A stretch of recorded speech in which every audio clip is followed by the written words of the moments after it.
بسم اللہ الرحمن الرحیم۔ السلام علیکم ورحمۃ اللہ وبرکاتہ۔ کبھی آپ نے غور کیا ہے کہ جب سارے دروازے بند ہو جاتے ہیں کامیابی کے اور سارے راستے بند ہو جاتے ہیں، کہیں سے آپ کو کچھ نظر نہیں آ رہا ہوتا، تو ایسے میں اللہ آپ کی مدد کرتا ہے۔ اللہ آپ کے لیے ایسے راستے کھولتا ہے کہ جو آپ کو بھی نہیں معلوم۔ ہم کبھی کبھی سختی میں کیوں آ جاتے ہیں؟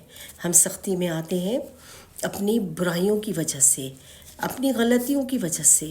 اللہ تعالیٰ کبھی کبھی ہمیں آزمائش میں لے لیتے ہیں، کبھی ہم پہ امتحان آ جاتا ہے، کبھی سختی آ جاتی ہے۔ تو کبھی آپ نے یہ سوچا یہ کیوں ہو، یہ سب ہم پہ کیوں ہے کہ اللہ تعالیٰ ہمیں آزما رہا ہے؟ یقیناً ہم سے کوئی نہ کوئی غلطی ہو گئی ہے۔ جب ایسے حالات ہو جاتے ہیں تو بہت سارے لوگوں کا اللہ تعالیٰ رویہ دیکھنا چاہتا ہے کہ ان کا رویہ کیا ہے۔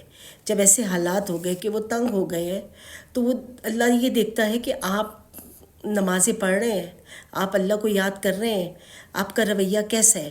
بہت سارے لوگ ایسے حالات میں نماز پڑھنا چھوڑ دیتے ہیں، قرآن پڑھنا چھوڑ دیتے ہیں، اللہ کی طرف رجوع کرنا چھوڑ دیتے ہیں، اور ان کا ایمان تھوڑا سا ہلنے لگتا ہے کہ ہمارے ساتھ ایسا ہو گیا ہے، جب حالات صحیح ہوں گے، ہم ٹھیک ہوں گے جب ہم پڑھ لیں گے۔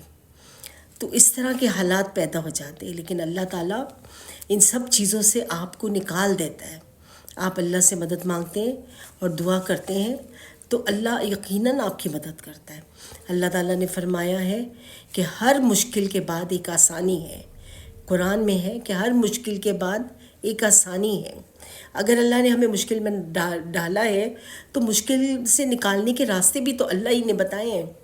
سب سے پہلا یہ کہ ہم ان حالات میں صبر کریں۔ صبر جو ہمارا ہے وہ ہمیں کہاں پہنچا دے گا یہ آپ کو اندازہ بھی نہیں ہے، کیونکہ اللہ کو صبر کرنے والا بہت پسند ہے۔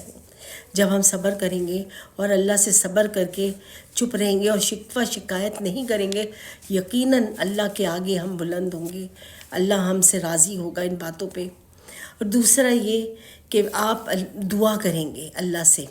جب ہم دعا کریں گے تو اللہ ہماری ساری تکلیفیں، ساری مشکلیں اور ساری پریشانیاں دور فرما دیں گے، اور ہم زیادہ سے زیادہ اللہ کا ذکر کریں گے۔ ہم جب اللہ کا ذکر کریں گے اور اللہ کو یاد کریں گے، تنہائی میں بیٹھ کے معافی مانگیں گے اور اللہ سے بار بار کہیں گے گڑ گڑا کے کہ اللہ تو ہمیں معاف کر دے اور ہمیں بخش دے، ہمیں سیدھا راستہ دکھا دے، تو یقیناً اللہ ہماری مدد کرے گا۔ اللہ تعالیٰ نے کہا ہے کہ کثرت سے دعا کرو، جب کبھی مشکل میں آ جاؤ تو کثرت سے دعا کرو۔ جب دعا اللہ کو بہت پسند ہے، اللہ تعالیٰ دعا کرنے والے کی طرف متوجہ ہو جاتے ہیں پورے، اور اس کی دعا سنتے ہیں۔ اللہ تعالیٰ کو دعا مانگنا اللہ کو پسند ہے۔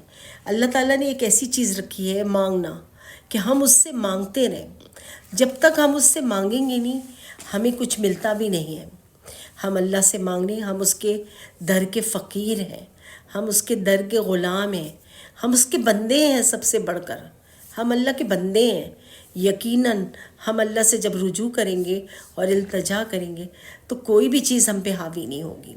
ہم اپنا دل پریشان نہ کریں، اداس نہ کریں کہ اللہ ہم پہ یہ حالات ہو گئے ہیں، یہ ہو گیا۔ نہیں، اگر اللہ نے کوئی مشکل ڈال دی ہے تو صبر سے اور ہمت سے کام لیں اور اللہ سے کثرت سے دعا کریں۔ آپ کثرت سے دعا کریں۔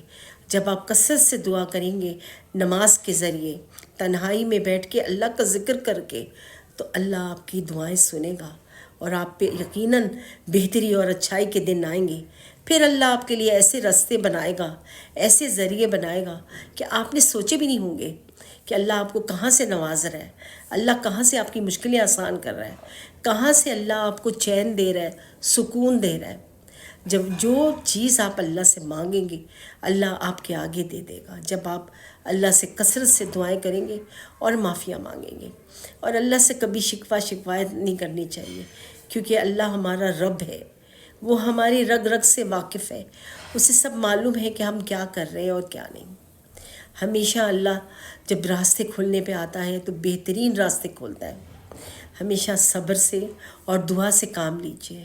اللہ ہمارے ہمت دے ہم سب کو اور سب کے لیے بہتری کے راستے کھولے۔ آمین۔